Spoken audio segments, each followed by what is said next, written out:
అందరికీ నమస్కారం. గత 2 రోజులుగా సోషల్ మీడియాలో ఈటీవీ పాడుతా తీగ ప్రోగ్రామ్ గురించి అండ్ జ్ఞాపక ఎంటర్టైన్మెంట్స్ ఆ ప్రొడక్షన్ గురించి చాలా డిస్కషన్ జరుగుతుంది. దాని మీద ప్రవస్తి గారు ఎలిగేషన్ చెప్పడం కూడా జరిగింది. సో ఆ క్లారిటీ ఇవ్వటం కోసమే నేను ఈ వీడియో చేస్తున్నాను. So point by point Pravasthi గారు ఏం చెప్పారో దాని గురించి నేను మీకు క్లారిటీ ఇవ్వబోతున్నాను. ఫస్ట్ ఆవిడ మాట్లాడిన దాంట్లో నాకు సాంగ్ సెలెక్షన్లోనే బయాస్ చేశారు. వాళ్ళ ఫేవరెట్ కంటెస్టెంట్లకి ఒక సాంగ్స్ ఇచ్చేవాళ్ళు, నాకు నచ్చని పాటలు, నేను పాడలేని పాటలు అనుకున్నవి చూసి ఇస్తారు అని ఇలా మాట్లాడారు.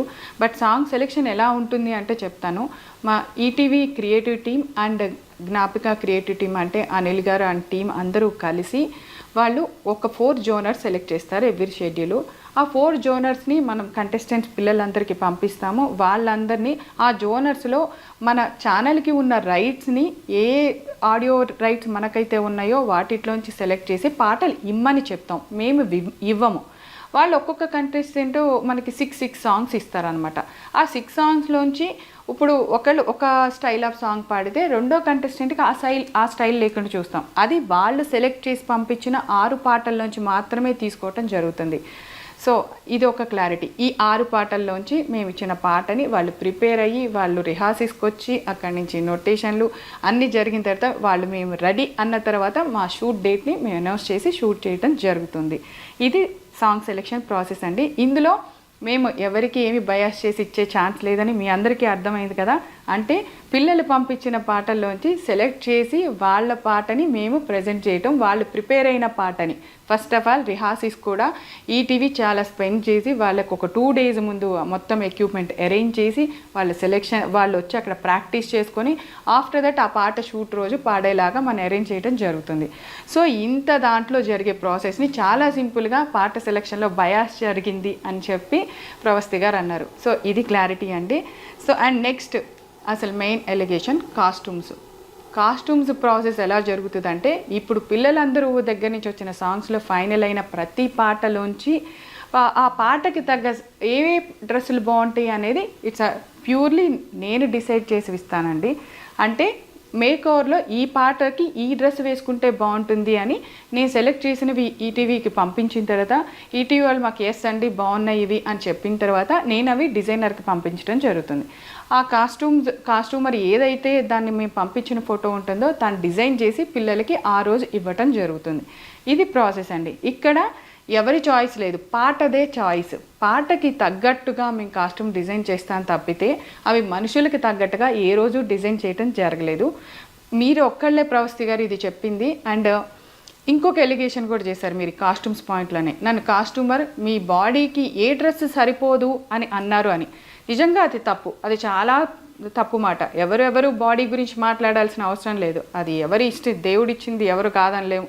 దానికి మనం ఒకళ్ళు కామెంట్ చేశారని మనం ఊరికే ఉండక్కర్లా, మీరు చెప్పచ్చు అందరికీ. కానీ మీరు ఇది ఎక్కడ చెప్పాలి, మీరు షూటింగ్ జరుగుతున్నప్పుడు సెట్లో అక్కడ నాకు కానీ షో డైరెక్టర్ అనిల్ గారికి కానీ అండ్ అక్కడ ఉన్న ఈటీవీ ప్రొడక్షన్ మేనేజర్కి కానీ మీరు చెప్పాలి. బాధ్యతగా ఉంటే, మీరు బాధపడి ఉంటే ఆ విషయంలో మీరు ఆ రోజు చెప్పకుండా ఈరోజు ఆఫ్టర్ ఎలిమినేషన్ వచ్చి నా బాడీ షేవింగ్ చేశారు, నన్ను ఈ డ్రెస్సులు వేసుకోమన్నారు, నన్ను ఇలాగే ఉండమన్నారు అని చెప్పారు.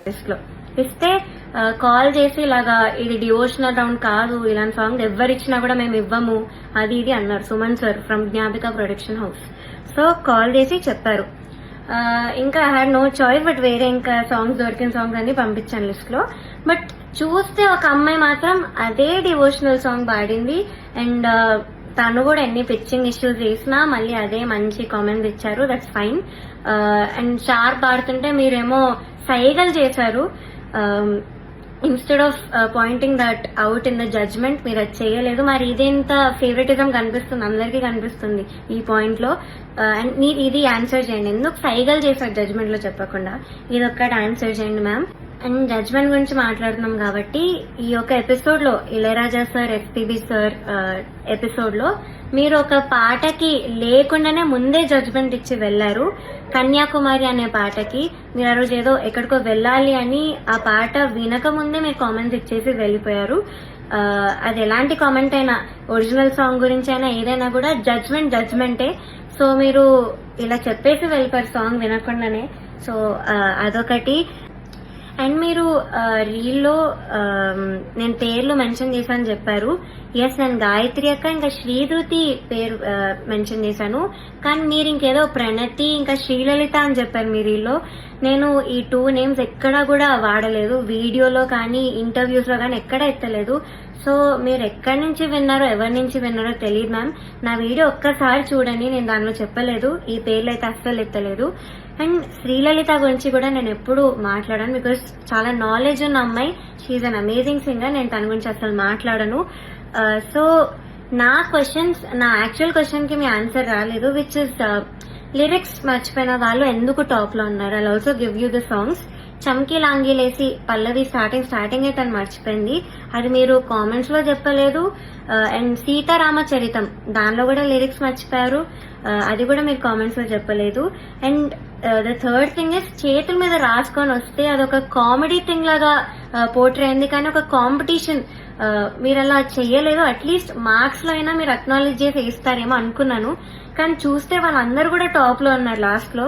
ఇక్కడ చాలా డిస్క్రిమినేషన్ కనిపించింది మ్యామ్. వెరీ హర్టింగ్, బికాస్ మేము ఆ పాటలకి అంత లిరిక్స్ ఉన్న పాటలు, ఎస్పెషల్లీ మన భారతంలో నేను పాడాను, అండ్ అదర్ సాంగ్స్ కూడా డైలాగ్స్ కూడా ఉన్నాయి. మన భారతం అనే పాటలో చాలా చాలా లిరిక్స్ ఉండే, కానీ మేము అక్కడ లిరిక్స్ కరెక్ట్ పాడే వాళ్ళు కూడా మర్చిపోకుండా, మేమందరం అంత హార్డ్ వర్క్ చేసుకుని, అందరు సింగర్స్ కి తెలుసు ఎంత కష్టమో లిరిక్స్ గుర్తుపెట్టుకోవడం తక్కువ డ్యూరేషన్ లో. సో మేమంతా హార్డ్ వర్క్ చేసి ఆ స్టేజ్ మీద లైట్స్ కి టెన్షన్ లో మర్చిపోకుండా పాడడానికి అంతా ట్రై చేసి పాడాక కూడా మీరు మర్చిపోయిన వాళ్ళకి చేతి మీద రాసుకొని వచ్చిన వాళ్ళని అంత అప్రిషియేట్ చేస్తే మాకు డెఫినెట్లీ హర్టింగ్ ఉంటుంది ma'am. It's very very discriminating. So ఇంకొకటి, మీరు మ్యాంగో మ్యూజిక్ వాటి గురించి మాట్లాడారు కదా మ్యామ్. ఫస్ట్ థింగ్ వచ్చేసి, నాకు మా గురువు గారు నిహాల్ కొండూరి గారు, ఆయన కంపోజిషన్ లో, అది మీరు పాడిన ఆయన కంపోజిషనే. సో అయినా ఇలాగా ఎవరెవరు అవైలబుల్ ఉన్నారు కోరస్ పాడడానికి అంటే ఐఎమ్ ఇంట్రెస్టెడ్ సార్ అని నేను చెప్పాను. సో నాకు ఆపర్చునిటీ అలా వచ్చింది. సో ఇంకొకటి ఏంటంటే, మీరు అన్నారు నిన్ను మీ మదర్ని సేఫ్ గా పంపిమని నేనే చెప్పాను అని. మ్యామ్, ఫస్ట్ థింగ్, మా మదర్ రాలేదు ఆ రోజు, మా మదర్ని అలో కూడా చేయలేదు, నేను ఒక్కదాన్ని వచ్చాను. నాతో పాటు మీ అసిస్టెంట్ అక్క వచ్చారు, బికాజ్ అక్క ఇక్కడే ఉంటారంట ఇంటి పక్కన, అందుకే వచ్చారు. So my mother was not there ఆ రోజు, వేరే వాళ్ళ ఒక మదర్ వచ్చారు. సో నన్ను పికప్ చేసుకున్నప్పుడే మా మదర్ కిందకు వచ్చి అక్కతో అయితే చెప్పారు, నైట్ ప్లీజ్ డ్రాప్ చేసి వెళ్ళండి, ఇది మాత్రం నేను రిక్వెస్ట్ చేస్తున్నాను మిమ్మల్ని అని అడిగితే ఓకే అన్నారు అక్క. సో అలా మా మదర్ ముందే అడిగారు డ్రాప్ చేయమని. ఆ రోజు చాలా లేట్ అయింది, స్టార్ట్ అవ్వడమే చాలా లేట్ అయింది, నాకు చాలా ఫీవర్ ఉండే చాలా ఆ రోజు. సో వెళ్ళేటప్పుడు అక్క మాత్రం నన్ను డ్రాప్ చేసి వెళ్లారు అని చెప్పారు కూడా, మా ఇల్లు మీ ఇంటి పక్కనే, సో అందుకే నాకు కుదిరిందని కూడా చెప్పారు. సో నాకు ఆపర్చునిటీ అయితే అలా వచ్చింది మ్యామ్, త్రూ మై గురువు గారు నిహాల్ కొండూరి సార్. ఇది కూడా అన్నారు, నువ్వు ఇదెందుకు చెప్పలేదు, నాకే నేను నీతో వచ్చి మాట్లాడాను క్లాసికల్ రౌండ్ లో అని చెప్పారు. సో ఓకే, నేను ఇది మాట్లాడాలి, దీని గురించి చెప్పాలి. సో ఏమైందంటే, నేను పాడలేను పల్లవైన అనే పాట పాడాను క్లాసికల్ రౌండ్ లో. యాజ్ మ్యామ్ చెప్పినట్టు క్లిక్ ఒకటి వెళ్ళింది, మృదంగం ఒకటి వెళ్ళింది. So I had to follow click follow అయి నేను పాడాను, ఐ డెంట్ మిస్ ఎనీ స్వరం. కానీ మిస్ అవ్వకపోయినా కామెంట్స్ లో ముగ్గురులో ఒక జడ్జ్ నుంచి నాకు అక్కడ స్వరం పోయింది కదా, తప్పులు అవుతూ ఉంటాయిలే అన్న కామెంట్ వచ్చింది. సో అది మార్క్స్ మీద ఎఫెక్ట్ అవుతాయేమో అని నేను అప్సెట్ అయ్యాను. ఆఫ్ కోర్స్ అప్సెట్ అయ్యాను.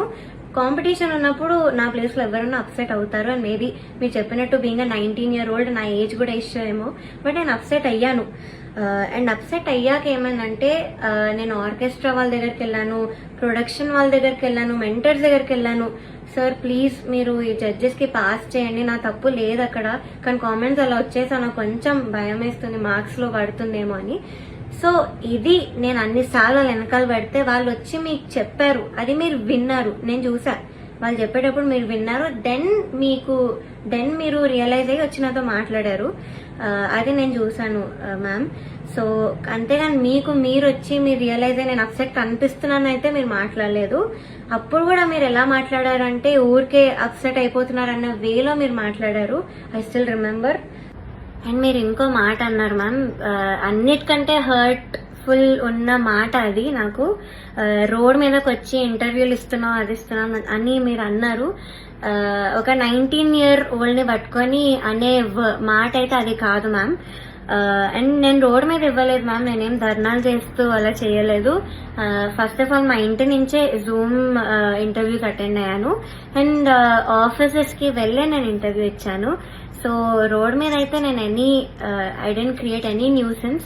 సో మీరు ఆ మాట అనడం మాత్రం is very very wrong ma'am. I didn't expect that from you.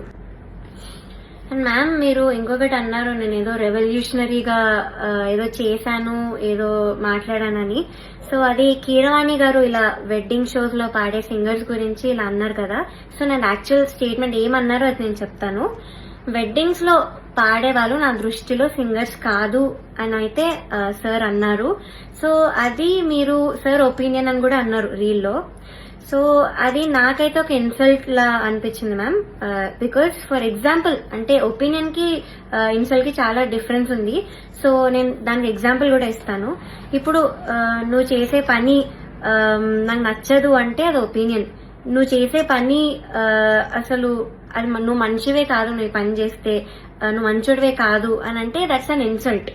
So నాకు ఇది ఇన్సల్ట్ అనిపించింది and it's my opinion ma'am. Also మీరు ఒక వర్డ్ అన్నారు, ఓటమిని తీసుకోలేకపోతుంది అని. సో మ్యామ్ నేను ముందు చాలా రియాలిటీ షోస్ లో కూడా ఎలిమినేట్ అయ్యి వచ్చాను అండ్ నేను ఎప్పుడు కూడా ఇలా వీడియో చేసి నాకు అన్యాయం జరుగుతుందని నేను ఎప్పుడూ పెట్టలేదు. ఒక్కసారి మీరు చూడండి అండ్ నా ఏజ్ చూసుకొని మీరు అజ్యూమ్ చేసుకోకండి ma'am. Though are 19 years old, I have enough experience. నాకు 15 years ఉంది మ్యామ్ ఎక్స్పీరియన్స్ రియాలిటీ షోస్ వాటిలో. And I know how to take a failure. And నేను వీక్ పర్సన్ అయితే కాదు. చిన్న ఏజ్ నుంచే నేను చాలా హార్డ్ వర్క్ చేసి నా ఫ్యామిలీ రెస్పాన్సిబిలిటీ అంతా కూడా నేను తీసుకున్నాను. సో నాకు తెలుసు మెంటల్ ప్రెషర్ ఎలా హ్యాండిల్ చేయాలో, అన్నిటినీ ఎలా హ్యాండిల్ చేయాలో నాకు తెలుసు మ్యామ్. సో నేను చాలా స్ట్రాంగ్ గానే నించున్నాను ఇప్పుడు. అండ్ నా వెనకాల ఎలాంటి పవర్ఫుల్ పర్సన్ లేరు, మాకు అంత ఇన్ఫ్లుయెన్స్ లేదు, మాకు మనీ లేదు నేను ఓన్ గా రావడానికి, నా ఓన్ మ్యూజిక్ చేసి ఓన్ సాంగ్స్ చేసుకొని రావడానికి మాకు అది లేదు. సో నేను అన్ని నా సోషల్ లైఫ్ కానీ నా స్టడీస్ అన్నిటినీ పక్కన పెట్టి మ్యూజిక్ ఇస్ మై ఎవ్రీథింగ్ అనుకుంటూ బతుకుతున్నాను.